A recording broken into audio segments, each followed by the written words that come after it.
Bonjour à tous, je m'appelle Alexis Dutet, je suis responsable du bonheur chez MV Group. Donc mon objectif, c'est que les gens ils soient tout le temps contents. Voilà. C'est ça ma grande mission. L'année dernière, ici, on était à peu près 900.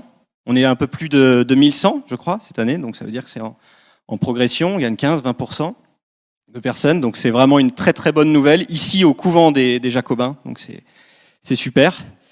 Voilà, et on a des invités de prestige. Le deuxième invité, aujourd'hui, c'est un cadre, vraiment un cadre du marketing. Il a traversé l'Atlantique depuis Boston pour venir nous voir et nous raconter un petit peu son histoire.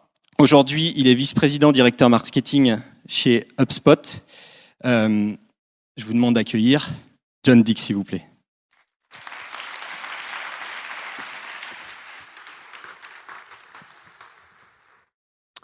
Bonjour.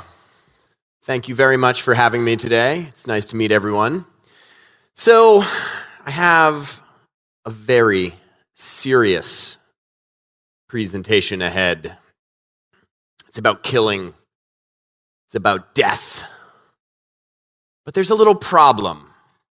I am not really a fighter. I'm more of a lover. And so I wrote this title because I thought it was a provocative title. And then I put this presentation together and realized that just doesn't fit very well with me as a person.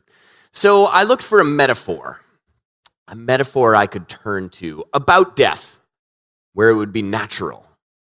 And I found myself turning to the animal kingdom. And so today, ladies and gentlemen, I am going to talk with you about the 3 predators that can kill your business today. The first is the wolf. Who's heard the children's story Pierre et le Loup? Ouais? Ouais. In the story, a boy calls out for help when he doesn't need it and says that a wolf is attacking him. And the villagers rush to his aid. But there's no wolf, and the boy laughs. And then, of course, he thinks it's very, very funny, so what does he do? He does it again. Everyone rushes to his aid. There's no wolf. He does it again. They rush to his aid, and there's no wolf. And then one day, what happens? The wolf arrives, and he calls for help, and does anyone come? No. No one comes to his aid. And so, in the case of the wolf, death by wolf in your marketing strategy is when you become so deaf to warnings of change that you ignore a big, bad one when it actually arrives. And that big, bad change that I think has actually arrived, that we are all ignoring as marketers, is the way that people want to communicate. We ran a survey recently where we asked consumers how they wanted to communicate with businesses. And here's what we found. People want to communicate these days on 13 different channels. That's a lot. As a marketer, I cringe just thinking about how I would ever possibly manage all of these different channels. And we'll dissect this slide a little bit later in the presentation and talk about it some more. But that is death by wolf. The second death we will talk about today, death by boa, or serpent. Ugh. Horrible one. Death by boa, of course, is when you add so many small process improvements to your marketing strategy and the way that you interact with your consumers that you slowly squeeze the life out of your customer experience. And the thing is, we're all very well intentioned when we make these little changes, but what they do is they slow down our ability to respond to our prospects and customers. And that's a big problem today because consumers are very impatient. Generally speaking, from research we've recently run, over 80% of consumers expect when they reach out to a salesperson to get a response within 10 minutes. 10 minutes, that's immediate for them, and that's what their expectation is. Of course, it makes sense for customer service. Of course, if I'm a customer, I should be able to get a quick response. But a 10-minute response from a salesperson? That's crazy. And it's companies like Amazon with Amazon Prime, Netflix, Spotify, companies that are creating these immediate, delightful, and personalized customer experiences that are creating these expectations that every business has to now deliver on. So we'll explore in much more detail what some of these small processes are that we're putting in place that are prioritizing our prospects, or our process over our prospects. The third death, the whale, le baleine. Wait, did I do that right? Okay, wait, I'm getting I got a from someone. That's okay. Le baleine. Death by whale, of course, is when you ignore the biggest and loudest channel that you have because it's below the waterline. And what is that biggest and loudest channel right now if you are a marketer? It's your customers. It's your customers. So we ran a survey recently where we asked people the sources of information they use when buying business software. Here's what they said. 3 of the top 7 were actually directly from customers. Word of mouth, customer references, and review sites. But many of us as marketers are probably completely ignoring our customers because we're focusing all of our energy on how to engage new prospects to generate pipeline for our sales team. And so we'll explore in much more detail what it actually means to focus on your customers. And all of these things are connected because for the first time in a number of years, we are at the point where we're going from an evolution in how people expect to interact with companies to a revolution in how people expect to interact with companies. And the best thing you can do, if there's one thing you take away from my presentation, based on everything we've learned at HubSpot over the past 2 or 3 years about how to create a great customer experience, is that you need to make it easy for people to do business with you. You need to make it easy. That needs to be your priority. And that is what we are going to explore today. I will share some more data that we have pulled around people's expectations. I will share some real examples from what we have tried to do at HubSpot, so hopefully you have some very actionable takeaways for how you could adapt your marketing strategy. So first, for the wolf, how do you actually go about solving this problem? You have to communicate how and when customers want. For the boa, it is very much about prioritizing your prospects over your process. And for the whale, it is about helping your customers be heard. So let's jump into how to communicate how and when customers want. So I have a very provocative statement for you all. You're going to want to tweet this one. Communication is changing. Yes. Provocative. Yes. No, it's not provocative. Everyone has been saying this for the past 15 years. Who's heard the phrase in the past few years that email is dead? Email est le mort? No? Is that right? How do I do on that? Okay. Yeah, everyone hears email's dead. But of course, people are still communicating through email. Email's still working for many, many people. But what we are realizing is that people's expectations on how they want to communicate with business are changing really dramatically. So let's look at this slide again and a couple of observations on what we're actually seeing about customer expectations in communication. Number one, and this was a largely US and UK based survey, but number one, you see Facebook Messenger making an appearance here. I think if we did this survey in certain other regions of the world, we would see WhatsApp instead of Facebook Messenger. But I just, over breakfast this morning, was talking with some colleagues about how they interact with Air France directly through WhatsApp now. Right? People don't want to email. They don't want to go to the website. They just want to go to WhatsApp. It's where they're communicating naturally. Live chat making an appearance. Self-service making an appearance. A lot of people are like, hey, I don't actually want to communicate with you at all. I want to just do it on my own. And that's a real trend that we're starting to see in the market. So how are we, as marketers, doing against some of those expectations? Well, we reached out to a number of marketers and salespeople and asked them whether or not they had these channels live for their business. We were shocked to find out that only 70% of companies actually had a phone number to reach their sales team,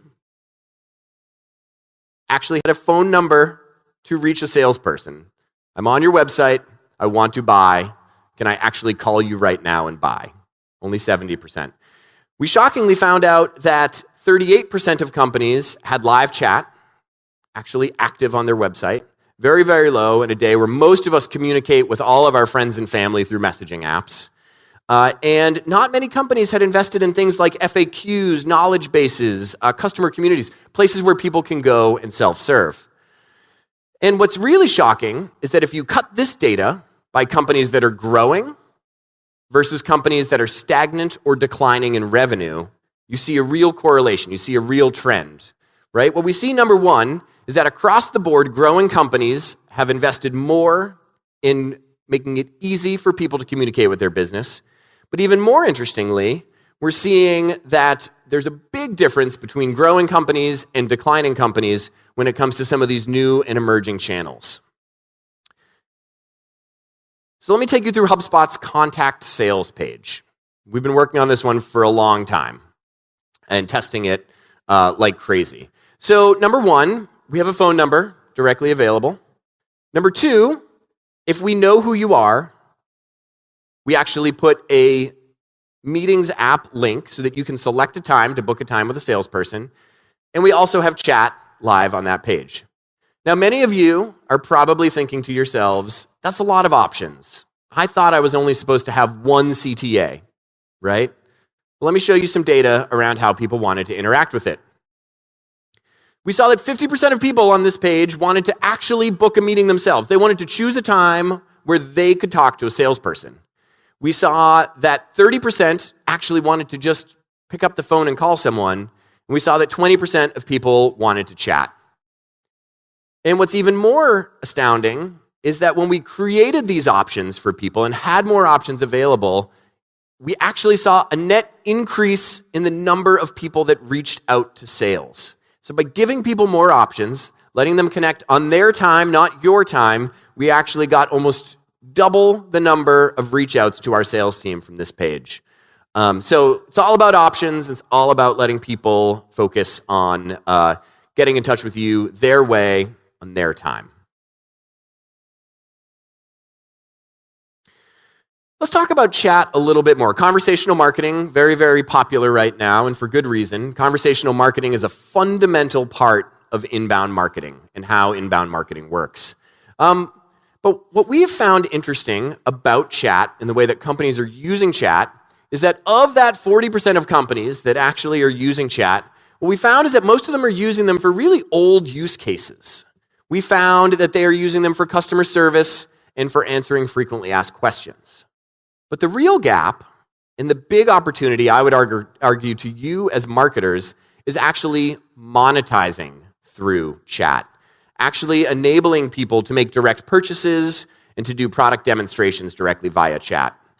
And again, when we sliced this data by companies that are growing versus companies that are declining in revenue, we saw the companies that are growing are figuring out ways to adapt their sales process to apply it in a chat context. They're figuring out a way to say, I can give a product demo through chat. And I know that a few years ago, that would have been insane, right? Because you have to get on the phone with the actual salesperson. And they have to qualify you the right way. And they have to take you through their checklist of questions. They have to be sure that they're going to be able to get you into the perfect product. But what we're seeing is that the companies that are growing right now are saying, hey, if you want a demo through chat, I will give you that demo and I will find a way to do it.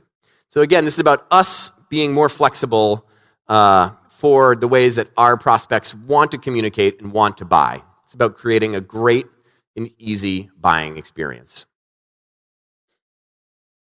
Now, I know what you're thinking. This seems impossible, right? I don't have a massive team of engineers. I don't have a massive team of ops people. How am I supposed to communicate on all these different channels? How am I supposed to create this seamless experience? That sounds really hard. And you're right. It is hard. I have to do it at HubSpot, and it's very, very challenging. But I am going to make one plug for HubSpot today. I don't often promote our software, but we have a product called HubSpot Conversations. That's a free product that anybody can get started with that actually allows you to bring all of your communications from multiple channels together into one unified inbox. It It allows you to build bots. It allows you to launch chat on your website. And if you want to get started with HubSpot, I think this is a really great way to do it in a world where you're trying to radically change how you communicate with your prospects. Okay, product plug aside. Let's move on to the BOA. And let's talk about how you prioritize your prospects over your process. So I'm going to say another controversial statement, except this one actually is controversial. I hate lead qualification. Lead qualification does absolutely nothing to help your prospects. Now, I know it's important to your business. I get it. The problem is, what are all the ways that people actually qualify their prospects? They ask for revenue, budget, they ask for location, they ask for employee size, what role are you in, they use a lead score for it. That's all good for the company, but not a single one of those questions that you are asking your prospect or your buyer actually help them in any way. It's a completely selfish process. And how do we go about collecting all that information? We create a lead form. Yes. And now look, this is a screenshot I took from HubSpot's website. This is a HubSpot lead form. And so I will talk about my own company in the process of talking about this transformation that's happening right now, because we too are part of figuring out how to transform and move beyond traditional ways of qualification. But this is a very un-customer-friendly way to go about getting information. And so we spent a little bit of time asking sales professionals and marketers, how much information are they collecting? What is the right amount? Because that looks like a lot of forms or a lot of fields on the HubSpot form, but maybe it's okay. I don't know. And here's what we found. We basically found that about 20% of companies had no forms in order to access content. Now, I would strongly advise against that strategy. I think there's actually a lot of value to be created through the process of bringing people to your website through inbound marketing, collecting information about them, nurturing them, and turning them into customers. But we also found that the majority of companies are using somewhere between 2 and 5 pieces of information as part of their qualification process. And so we at HubSpot are working through this now, saying, well, how do we get down to 2 to 5 pieces of information? Because whatever people come to expect, if they see something that is bigger than that or requires more information than that, it's going to put friction into the process. It's going to stop them from wanting to fill out your form. And as we have gone through the process, of course, of reducing the number of fields, what happens? We get an increased conversion rate on all of those forms, don't we? So when we went from 10 fields down to 8 fields on our lead gen form, we saw a 5% higher conversion rate on that form. More people were willing to fill it out. So although it may seem like you were giving a lot up by letting go of some questions you might ask on your lead form, what we're actually seeing is you're going to get something back also. So it's a real win-win if you are a marketer today. Another concept that I think we all as marketers and sales professionals have really embraced is the concept of geographic territories. So assigning accounts based on where they're located. But there's kind of a problem with that, right? The problem is, like, if I want to buy something, I don't care if my rep is in my location. It doesn't matter to me as a buyer. And so let's unpack this a little bit. Because by requiring information about where a company is located in order to assign them to the right rep, that slows down your whole process. So I would say that geographic territories are really the enemy of speed, but yet it's what we're all doing. All of us as companies of all sizes are embracing this notion of geographic-based territories to assign accounts to our various reps. And it's another thing that completely serves the company, not the prospect. What we've seen when we ask people kind of what sort of sales model they have is we see a nice rise in an inside sales model, which we think is much more friendly for the prospect buying experience, since they can get in touch with someone much more quickly. And so you see basically there's only about 87 or 13% of companies that are only in an outside sales model at this point. And I would encourage everyone here to continue to think about inside sales as a model And when you go to an inside sales model, it allows you to not have to worry nearly as much about geographic territories as the main way that you assign your leads. And the reason that speed is a big problem here is that it takes a lifetime to actually rotate leads in most companies. So what we saw when we ran a survey around this is we're basically seeing only 12% of companies said that they could rotate leads to their sales team in an hour. Now, we looked at a stat earlier in the presentation that talked about expectations in terms of a sales rep responding. What was that expectation? 10 minutes. They wanted a response in 10 minutes. But only 12% of companies can even get a lead rotated within an hour. Huge disconnect in the processes we're building at our companies and the expectation that buyers actually have. Another thing I would say in terms of the processes we've built and the friction that we put into our buying process is that when it comes to lead assignment, I would argue that an available sales rep is better than the right sales rep. And I'll tell you a story about why I believe that. So HubSpot has a free CRM. And anybody can go and sign up for free. And we get a lot of people every month who click the Get Started button, they fill out a form, and then they are launched into a free product. And one of the first things we do when you join HubSpot's free CRM is we give you the opportunity to book a meeting with someone. And we see that a lot of people want to do that, right? They want to have a conversation. They want to understand what this thing is. They want to understand how to get started. They want to understand how it can scale over time. And we have a really tight set of rules at HubSpot about how we assign a rep. And so in-app, what we would try and do is we would try and find the right rep, and we would try and find their calendar, and we would try and enable the person who just signed up for HubSpot CRM to book time with that rep.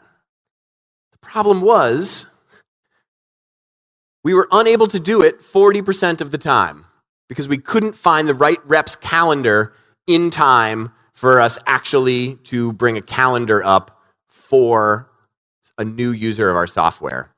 And so this was a huge problem for us, right? Because our process moved so slowly that the prospect moved past it. And we missed out on a lot of meetings in Q1 for our sales team because of that. We have since solved that problem, as you might imagine. So in terms of what we would advise people to do, and another HubSpot example I'd share, is we would really advise you to just look at your whole sales process from the point of view of a buyer and really look for things that are causing friction or create a bad experience. And I'll tell you about one that we used to have. So we used to have 2 different teams of sales reps that worked chat.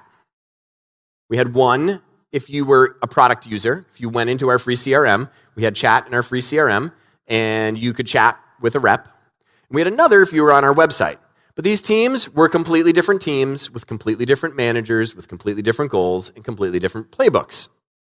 So what we saw, of course, is we had one team, which was the website team, and they were really focused on demand. How do we get more demand for the sales team? And then you had people in our free CRM who were saying, well, I want to help you, I want to support you. And so if you went to our website, started chatting with someone, got advised on how to sign up for our free CRM, and then ended up in that free CRM, you would get transferred to a totally different person, just like that, and your whole conversation history would be deleted. And so we've actually gone down the path of combining those teams, create one single chat team that can focus on multiple goals and on helping people regardless of where they are. This has stripped a lot of friction out of the process of interacting with and buying from HubSpot. So I'd encourage you all to look for situations like that in your business and go down the path of actually trying to make some changes over the course of 2019 that creates a better experience for your customers. Let's talk about customers more and why customers are so important right now. Who's familiar with the funnel? Yes. Funnel is an old friend of mine. I love it deeply. We've been through some very good times together. We've done some great math together. We've calculated conversion rates all day. But there's a problem with the funnel. And that problem is that customers are an output. Customers are below the waterline. And if you're a marketer at most companies, once a customer is created, kind of wipe your hands of them, right? Like, okay, yeah, maybe you do a couple of communications here or there, but you spend all your time saying, okay, I got to get back to the top of the funnel. I got to get back to actually helping qualify for my sales team. And you just start ignoring customers. And we think this is a big problem in the year 2019. And we are starting to embrace the concept of, we call it a flywheel, but it's a cycle. It's more of a cycle way of thinking about growth in your business. And it puts customers at the center of your growth as opposed to an output of your funnel. And let's talk about some reasons why putting your customers at the center of growth really, really matters in 2019. The first is that nobody trusts your company. Fake news, right? People, they don't trust companies, they don't trust the news, they don't trust social media, they don't trust ads, they don't trust press releases. What they trust right now is their family and friends. 80% of buyers say they trust recommendations from their family and friends. I, at HubSpot, have had the opportunity to interact with a lot of vendors, buy a lot of software. I have never bought software that I was not able to get a personal reference on before I purchased it. It really, really matters in today's buying process. And so coming back to this slide that we took from the beginning, a couple of things that are interesting in here, right? So number one, customer references, a really important part of the buying process today. I think some people believe that customer references can really slow down a sales process, but we're finding that it's a very, very important part. It's expected in the buying process. This is something that your customer marketing team can invest a lot of time in. Similar to review sites, something your customer marketing team can invest a lot of time in. And the reason we think all this stuff is so important is that what we are finding is that when it comes to a B2B purchase, almost 60% of the decision making is actually done before they ever get in touch with you right now, which means the quality of your content, the quality of your customer stories, the quality of information you make available is absolutely crucial if you're going to win deals in the year 2019. And we're seeing that people want to figure out things on their own. We're seeing they want to buy on their own in many cases. And so several years ago, we made it so that people could buy HubSpot without interacting with a sales rep. And what we've seen is a 10x increase in people actually buying the software without ever interacting with a sales rep, which is pretty crazy. And so I thought I would just bring you through a little bit about our approach to customer delight at HubSpot and why we think it really matters. So the first thing we would advise, of course, is to build a great product. The second is to actually invest in customer marketing as it needs to work in the year 2019. And the third is in education and support. Now look, I'm a marketer, so I don't have an opportunity to build our product that we sell. But there is one thing that I thought I would share with you that we've been able to do at HubSpot that the marketing team can do to help build a better product. And that is actually create what we call an NPS bot. So there are a lot of bots out there for Slack or whichever messaging platform your company communicates on, where anytime someone completes an NPS survey for your company, that feedback gets shared with everyone publicly. So every single person at HubSpot has the ability to view this channel and read in real time what people are saying about our product. And it's been remarkable for us. It's really transformed the way that we all talk about our product, understand the pains of our customers. On a lot of these, what you'll see is people start getting tagged and we start having conversations about that specific feedback and how we could address it. If you're a marketer, this is a very easy thing you can do to help your company build a better product. The second is customer marketing. So many of you probably have customer marketing teams and they probably do some customer email. It's probably the thing that they do. We at HubSpot have really tried to envision customer marketing as a much broader function, and we've really reinvested in it. And what we've learned is a couple of things.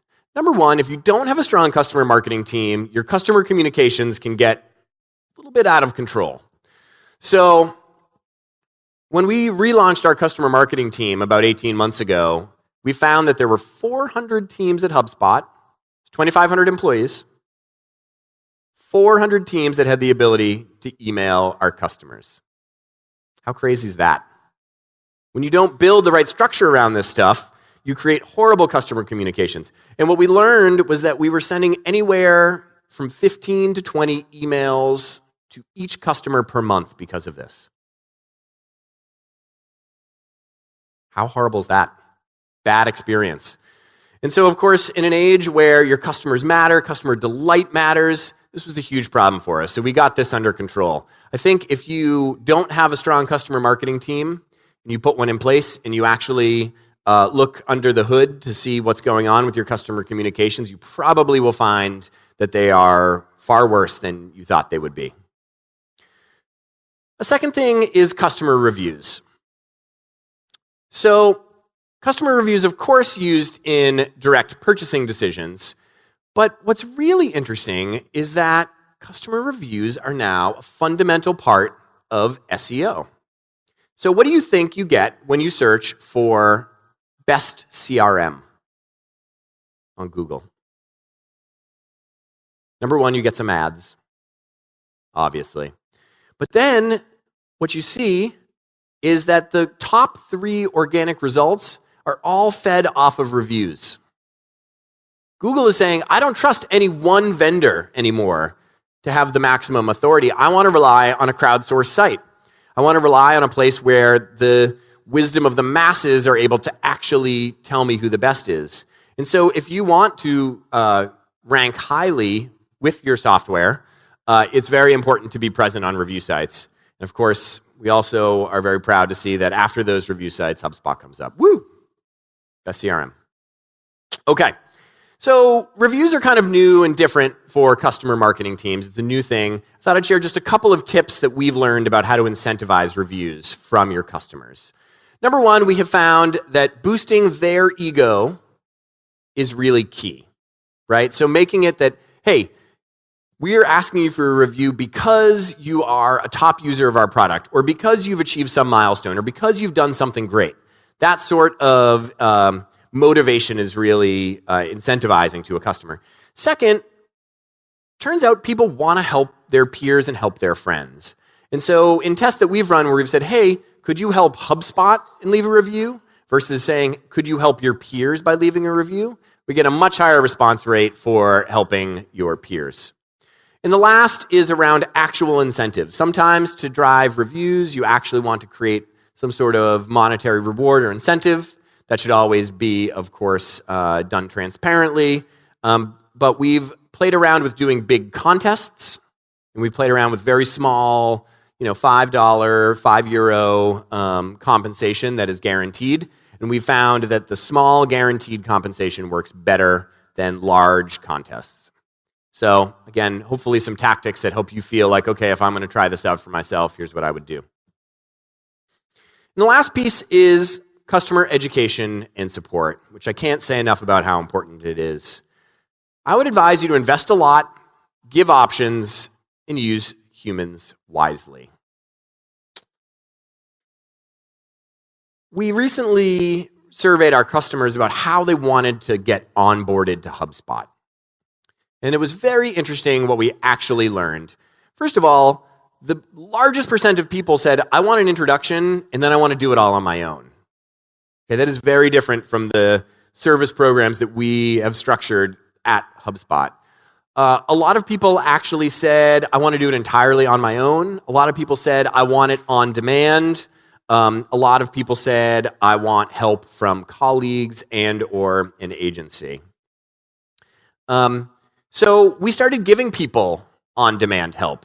And what's really interesting is that by putting chat as part of our onboarding experience, we're actually seeing a much bigger uptick on customers that successfully, what we call activate on our product, but become successful using our product.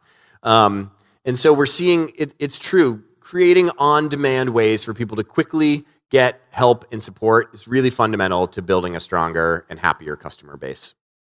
And of course, we have, for some time now, had a property called HubSpot Academy, which has a lot of content on inbound marketing, how to think about sales with the inbound methodology, how to use our products successfully. It's been a great investment for us. And I legally can't disclose the numbers on the side, but they are, on the monthly basis, over 20,000.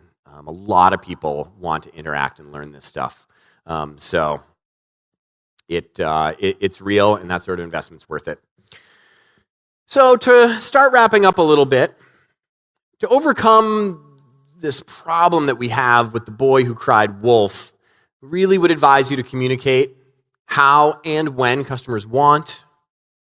With the BOA and the squeezing of your prospect experience, we really would advise you to prioritize your prospects over your process. And with the whale and ignoring your most powerful source of demand and growth because they're below the waterline, we would advise you to help your customers be heard. So those are all dangerous predators. But I think we all know what the most dangerous animal in the world is. And it's us, as humans.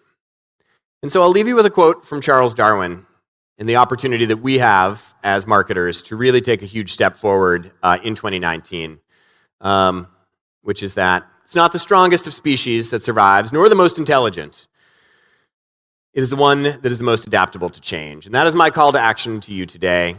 Prioritize your prospects, focus on creating a great buyer experience, and I think you'll see a lot of great growth come your way. Thank you for having me. It's been a pleasure. Take care.